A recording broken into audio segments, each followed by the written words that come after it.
Moving day has arrived for this sculpture, ready to be shipped from Venice's harbour across the water to the Biennale. I guess it's ambitious, building a whole house. At some point, building the house seemed like the simple part. The engineering for making it float and the weight distribution and being able to plan a house in terms of this kind of logistics is a big task. A task for which the floating city has specialists on call. We live in Venice and we used to work water instead of the streets, you know, and we have to walk carefully and powerfully to do our job. Bouchet's work is modelled on a good, solid American family home. A typical ploy for this artist who likes to play with American icons.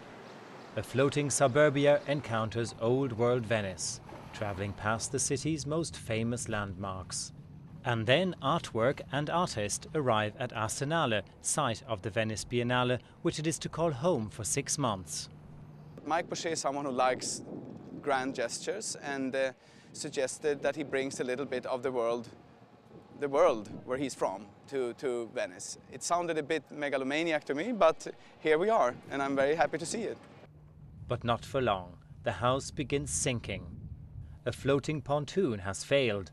The sculpture capsizes and dips beneath the surface. Bouchet's crew can do nothing but watch as it hits the seabed. A disaster in logistics, but also a memorable performance in art. Once it starts to go, I was surprised, kind of shocked. But then it's kind of like, wow, what do I do? And then you kind of have to start looking at it. I'm like looking at it sideways. How's it going? And then I was the last one to jump off the house. I can understand why you don't see a lot more houses like this floating. I think. Mike Bouchet's adventure is proof that the best art is often completely unpredictable.